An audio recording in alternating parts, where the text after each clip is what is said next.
what is true power, what is authentic power. There was a book I read by a man named Gary Zukav called Seat of the Soul. And in Seat of the Soul, definition of authentic power being the kind of power that can never be taken from you.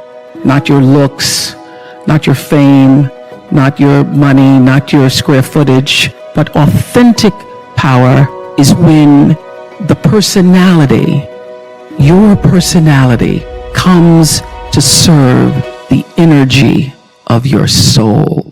When you are able to align who you are, who you've become in the world, with really what you've come to do in the world, when your personality serves the soul. So I thought a lot about that. That book was actually life-changing for me.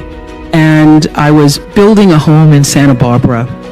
And as anybody who's ever built a bathroom or a home or anything, nothing ever happens on time. And it was 2002 and we're supposed to be finished and it wasn't finished. And I was like, I can't wait to get in my house and I'm finally going to have a great Christmas and I'm going to do the kind of Christmas that I dreamed of from the Currier and Ives, cards. So I'm going to have the wreaths on the door, but I didn't have a floor, so it's a little difficult to do that. So I started to think, if I can't do that Christmas, well, what am I going to do for Christmas? My house isn't even ready, and what can I do? So I started, as I was walking around through the trees, sitting under that tree, because my favorite time is to be alone with my thoughts. And as I was alone with my thoughts, I was thinking, what would be the next best possible Christmas for myself? And I thought of the best Christmas I ever had. The best Christmas I ever had was when I was 12 years old. My mother was on welfare. I was living with my mother and a half-brother and sister in Milwaukee. And my mother called me, the oldest, into a room to say, we won't be having Christmas this year. I said, we won't be having Christmas? What about Santa Claus? There is no Santa Claus. I had already figured that out, but okay. I was embarrassed and I was ashamed because for the first time, I had to face the reality that, what I've been suspecting, that we're not like the other kids, that we really are poor, is true. So we're not going to have Christmas and there is no Santa Claus. My first thought after being embarrassed and ashamed was, what will my story be? What am I going to tell everybody when we go back to school and they're showing their toys and I don't have anything to talk about? What am I going to do? I'm not going to go outside tomorrow when everybody's out in the yards, in their yards, showing the toys they got for Christmas. I'm going to stay inside. Am I going to pretend I'm sick? What is my story going to be? Well, late that night, some nuns showed up at our house and they brought a basket of food and they brought toys for my brother and my sister. And I was overwhelmed with joy. Those nuns showed up. Not because they brought me a Tammy doll when I really wanted a Barbie doll. I was overwhelmed because somebody remembered that we existed and somebody cared enough in the middle of the night to come to our house with food and toys. And also I would now have a story.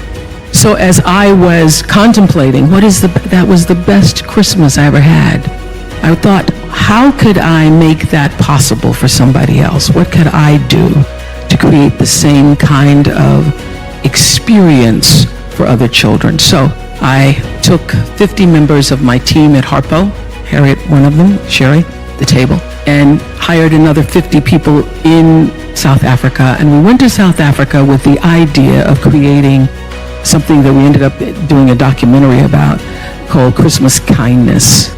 Christmas Kindness, using my personality to serve the energy of my soul. So we went from village to village, offering toys and clothes, food, soccer balls to children who'd never experienced Christmas before. And early in the morning, you could see them lining up by the thousands to come. And we actually went to 10 or 12 villages to do this. And people said to me at the time, oh, that's so frivolous and the kids won't remember it. And why don't you use your money to do something else more substantial, Oprah? And I said, they may not remember the toy. They may not remember the clothes, although they were most excited, the children, to open boxes containing clothes because, as their caretaker said to us, having new clothes made them not feel poor. And for so many of these kids, it was the first time they'd ever experienced having something that was new for them. They may not remember what they got in the box, but they will remember that somebody remembered them. They will remember the experience. So during this entire experience, Nelson Mandela had invited Stedman and I to stay at his home. So when Nelson Mandela invites you, you stay. And I was so nervous. I was like, oh my God, what am I going to talk to? Because it's 10 days. It's 10 days. It's not just a dinner. It's not a lunch. It's 10 days. It's 10 days, breakfast, lunch, and dinner with Nelson Mandela. What am I going to say? Stedman said, why don't you try listening? So I did. I had 29 meals with Nelson Mandela. At first, really, I was very, like, oh my God, it's Nelson Mandela. And by the third or fourth day, he and I would sit together in his living room, sharing the paper at the end of the day, talking about events in the world. And one of the things we came to talk about the most was the power of education to overcome poverty. So in one of those lucid moments, I said to him, well, I've always wanted to build a school. He said, you want to build a school? Oprah, you want to build a school? So he got up and made a phone call to the Minister of Education. I wasn't planning on building it then, but all right. The Minister of Education comes over later in the day and we start the process of building a school. The reason why I wanted to build a school, because I tried different things, because I always knew, even before I could articulate, that my personality needs to serve my soul. I want to talk to you about walking down another street. And this other street is a street in which you have an awareness that not only do you have a physical body, but you have come to believe that this physical body is who you are, and that you have locked yourself into these five senses and decided that whatever evidence they provide for you is how you identify and define your reality. By what I see, by what I hear, by what I smell, by what my life looks like, by how much money I have, by the stuff that I possess. And this is the world of the ego, and this is the world of the false self. The false self is the ego. The ego is the part of us that has come to believe that who I am is defined by these six things. Who I am is what I have. And so we spend a big hunk of our life attempting to get as much stuff as we possibly can. The Tao teaches something very different. Let go of everything you have. When I moved to Maui in 2005 full-time, I gave up everything that I owned. Everything. 20,000 books, all of my photographs, records of every description, furniture, all the things in the house. All my clothing, shoes, was all donated to people who lived on underneath a bypass in Florida. And let go of all of it. So the ego teaches us you are what you have. The Tao teaches us let go of everything that you have. Do less and accomplish more. One of Lao Tzu's most famous observations was, I do nothing and leave nothing undone. My son has taken to becoming a spiritual Taoist. Every time I tell him to do something, he says, I do nothing and I leave nothing undone. But there's much wisdom in that. I could go on into that. The second thing that the ego teaches us is that who I am is not only what I have, but who I am is what I do, what I accomplish. And so we spend a big hunk of our lives believing that the way that we become, quote, successful, happy, fulfilled, self-actualized, whatever it might be, is on the basis of what I accomplish, what my resume looks like, how many promotions I get. And so we send our children off to school and we ask them to learn to identify themselves on how much they get and what they accomplish. Your grades become more important than what it is that you are studying. What you own, what clothes you wear, what labels you have, and so on. And we become obsessed with this kind of absurdity. And this is the false self at work. The third thing that the ego teaches us is that I am what other people think of me. I am my reputation. So becoming obsessed with our reviews, what people think of us, other people's opinions, getting the approval of others. We talk about peer group approval needs and so on. I have 8 children that aren't concerned about those things. They were never raised with that kind of a mentality. The whole idea of, trying to please other people was something that they consistently heard from their mother and myself, that this isn't important to us. We're not attached to that. And this kind of an attachment. So the Tao teaches us that what you think of me is none of my business. What the ego teaches us is that what you think of me is the most important thing that I have, and so I'll do whatever it is that I need to do in order to get you to agree with me, to like me, to approve of me, and so on. The fourth thing that the ego teaches us, this false self, is that who I am is separate from everyone else. And so we are raised in this world of the false self, which teaches us that we have to be in competition with everyone else. We have to defeat someone else. Being number one is the most important thing, and you see people doing this all the time at football games and you'll see it when the Olympics come up, that the gold medal is more important than anything else. And you'll see people weeping and sobbing over this idea that I have to be better than somebody else in order to be fulfilled in my life. The fifth thing that the ego teaches us is that I am separate not only from everybody else, but that I am separate from what's missing in my life. The Tao teaches us that there is no place that God is not. If there is no place that God is not, then God must be in you. And if there is no place that God is not, then God must also be in all that I perceive to be missing from my life. And therefore, in order to become a manifester and to attract into my life what I want, I simply have to realign myself. I have to rejoin. I have to yoga myself to God.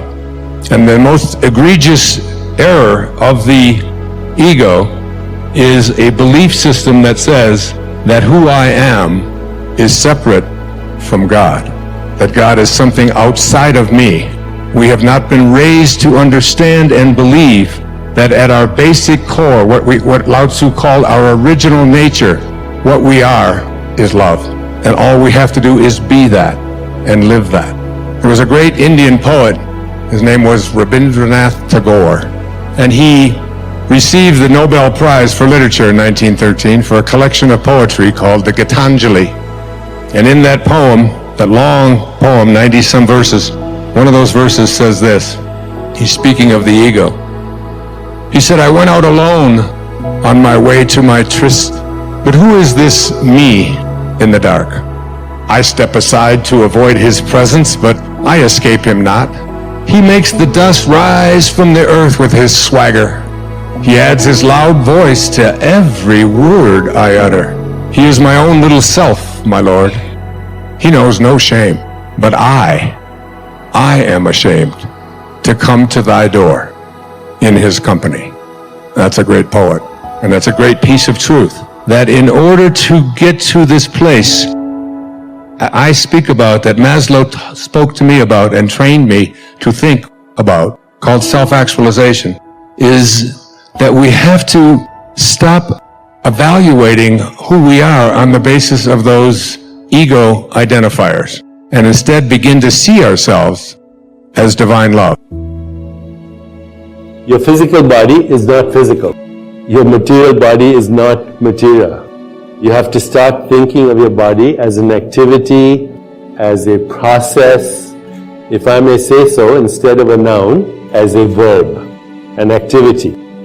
So our bodies are constantly in the river of change and transformation. The Greek philosopher Heraclitus said, no man can step into the same river twice, because it's a new man and it's a new river.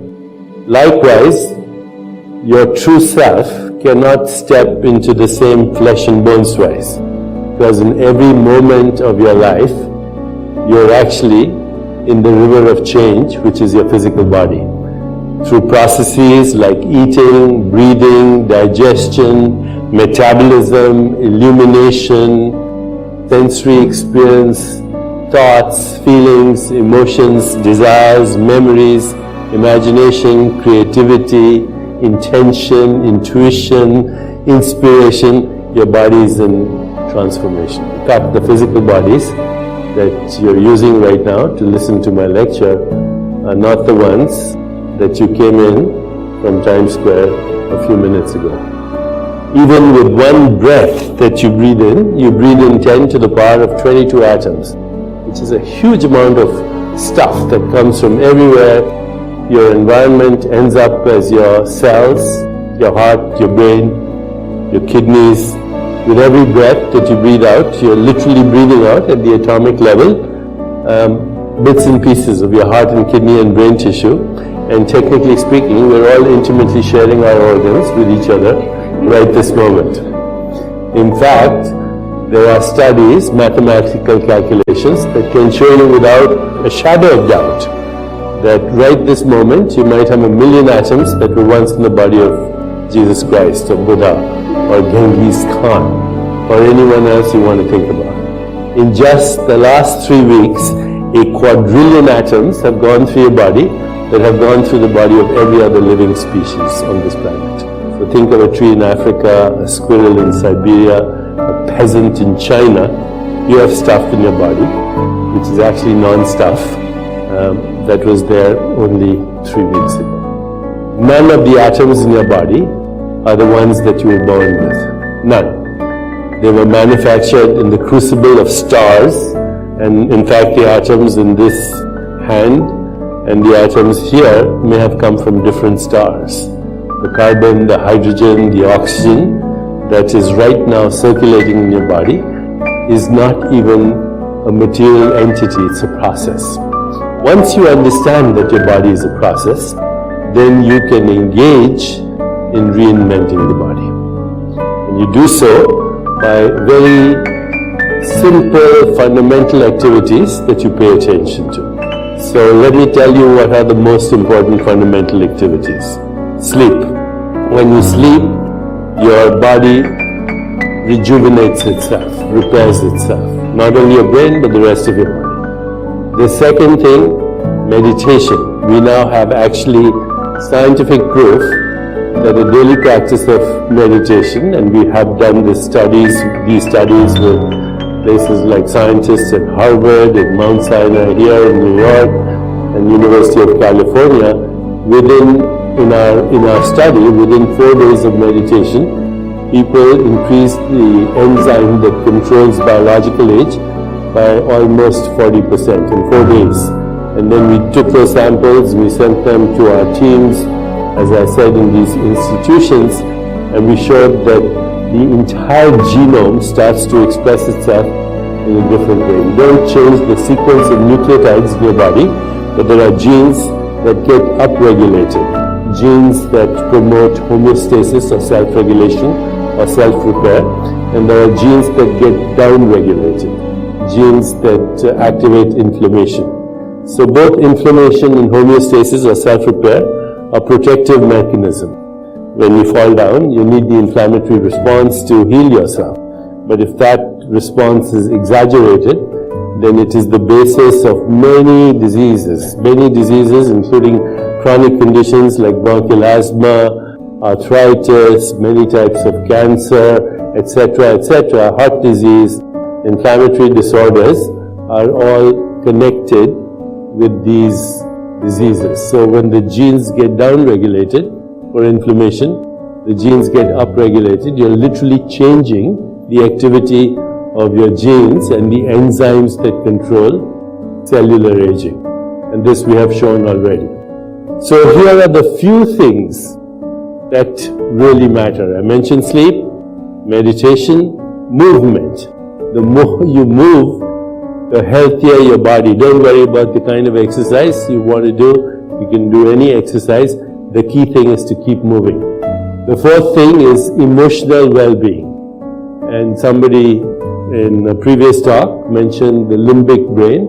The limbic brain is that part of your brain that is influenced by your emotions. So when you experience emotions like joy, peace, compassion, empathy, then there's a phenomenon that occurs in your brain. It's called limbic resonance. And the hormones that are secreted and the neuropeptides that are secreted like oxytocin and dopamine and serotonin and opiates, these are immunomodulators and they enhance self-healing or self-repair. On the other hand, if you're feeling guilt, hostility, depression, and any of the things that create fear in your body, then limbic resonance turns to limbic dissonance, and that starts a disruption of homeostasis. So cultivating those emotions. And finally, diet.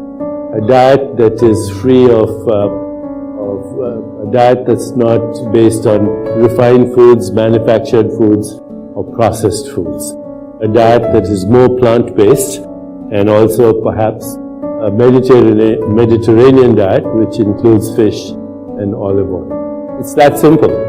Sleep, meditation, movement, cultivating healthy emotions, and a healthy diet. So here's the formula. Wake up every day with the intention that you're going to experience a joyful, energetic body, a restful, alert mind.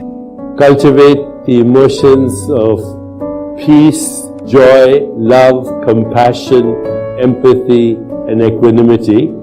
And finally, experience lightness of soul. Because at the core of our being is an intelligence that's orchestrating all these activities that I mentioned. You have 600 trillion cells in your body, which is more than all the stars in the Milky Way galaxy. Only, by the way, only 10% of them are human. The rest is what is called the microbiome. So, of the 600 trillion cells in your body, most of them are bacteria. You're a walking bacterial colony with a few human cells added. And all of these cells are working together as an ecosystem.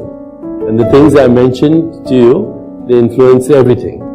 Diet particularly influences the microbiome, which is in our GI tract, and the microbiome and your genes actually regulate each other. So it's a fascinating thing. Our body is star stuff that has learned to self-regulate itself, that has become self-aware, that knows itself, that regulates itself, that evolves, and ultimately that goes back to the field of pure consciousness, which is a field of infinite possibilities, infinite creativity, that takes leaps of evolution. And as we move into the future, I think you'll see that reinventing the body is not a possibility in the future, it's a possibility right now. Life has no agenda. It's for you to be a full-fledged life. A grasshopper is trying to be a full-fledged grasshopper, earthworm is trying to be a full-fledged earthworm, a bird is trying to be a full-fledged bird, a tree is trying to be a full-fledged tree. A human being should strive to become a full-fledged human being. This is all our business is. But each one of us start creating our own agenda and doing all kinds of things. No, you're just a piece of life. Don't take yourself too seriously, because before you and me, countless number of people have come and gone. Yes or no? Where are they? All those people. You think they were all idiots? They were all idiots and they died, is it? No, they were also like you, maybe they were also officers, maybe they were kings more than you, all kinds of things, all topsoil now. This will also become topsoil. Just a little bit of time. Life is a bit of a sparkle. How old is your son, sir? 25. So 27 years ago, where was he, sir? So if somebody is not here, we say they are dead, isn't it? 27 years ago, he was dead. We will give him 100 years, sir. 80 years later, he will be again dead. Yes or no? So, 27 years ago, how long was he dead, sir? Long time. So, 85 years later or 80 years later, how long will he be dead, sir?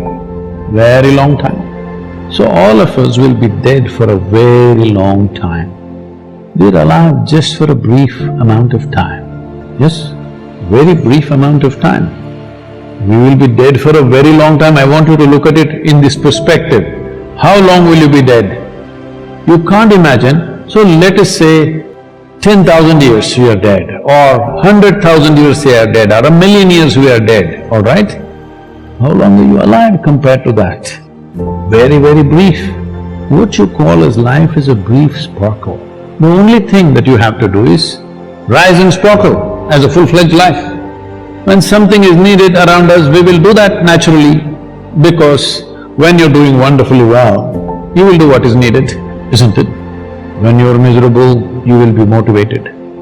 Tell me, when you're very happy, have you looked at yourself? How nice and wonderful you are, you're willing to do anything for anybody, bend backwards if necessary, yes or no? When you're little frustrated, how difficult it is.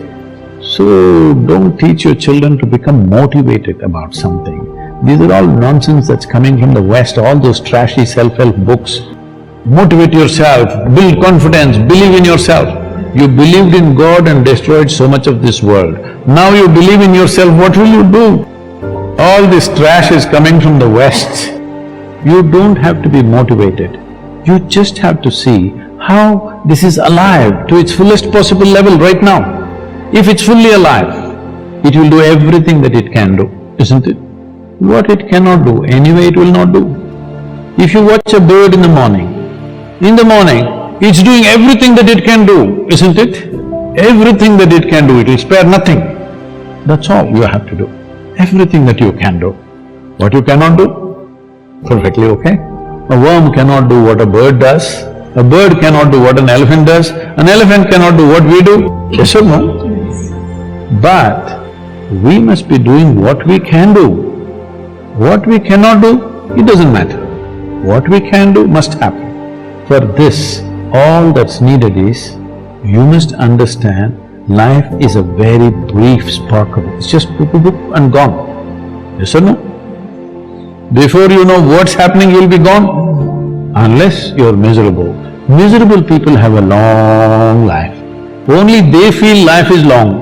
If you're very joyful, poof, it'll be gone before you know what's happening.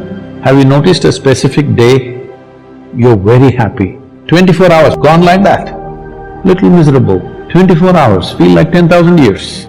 Yes or no? So time is a very relative experience, but if you compare to how long you will be dead, you will be dead for millions of years. You're alive just for a few, little bit. This time, don't be motivated by anything. All that you have to do is you must become a full-fledged life. 25-year-old boy, he shouldn't become a motivated human being. He must just be burst of life. Then he will not ask, how do I wake up in the morning and be motivated? What are you motivated about? Nothing. If you're alive, you'll bounce out of your bed, isn't it? But now, the way we eat, the way we breathe, the way we do things, and intoxicants and stuff, everything, generally the body wants to die. It doesn't want to be alive. People, it's all from the West. People created this culture, thank God it's Friday. The statistics show that 70% of the Americans hate their jobs, not dislike, hate. 5 days if you do something that you hate, I don't know how you enjoy the weekend. All that happens in the weekend is, you're knocked out. You are either drunk or you're drugged or you're indulging in something, okay? Beyond that, no great shakes joy is happening, all right? Yes or no? 70% of the people hate their jobs. How do you live like this? Why the hell are you doing something that you hate? First of all, if you don't love doing what you're doing, you shouldn't do it, always somebody will do it. Someone comes to me, he's heading a multinational company, global CEO. He comes in a distressed state and said, Guru, I can't take this. They're putting so much pressure on me every day, can't take this. Then I look at him, raise my hands and say, may you be fired. Sadhguru, what are you saying? I said, hey man, you're suffering so much. What is the point? At least if you're fired, you can walk on the beach, huh? Maybe somebody else will do this job little more joyfully than you. You think you're spinning the planet or what? What is the hardship? Are you spinning the planet? Are you pushing it around the sun? Everything is free, isn't it? Everything is free. All you have to do is be a full-fledged life. Don't constipate yourself with too many ideas, philosophies, belief systems, stupid thoughts and emotions with which you get constipated and become less than who you are. No, you should not ever be less than what you can be, isn't it? You don't have to be as good as somebody else, and you can never be, because everybody is different. But you should not be less than what you can be. So you don't need motivation for this, you need aliveness. At 25, if you're not very alive, you need some cranking. So don't motivate your children, it's not necessary. You have to see how they're joyful and alive. In this, their body and their intelligence will work at its best. Oh, will they just be happy and not do anything? You tell me, are you willing to do more when you're happy? Or are you willing to do more when you're unhappy? When you're happy, you're willing to do anything that is needed, isn't it? You're willing to forego your food, your sleep and do what you need to do when you're very happy, isn't it? When you're unhappy, oh, how hard it is to get anything done from you.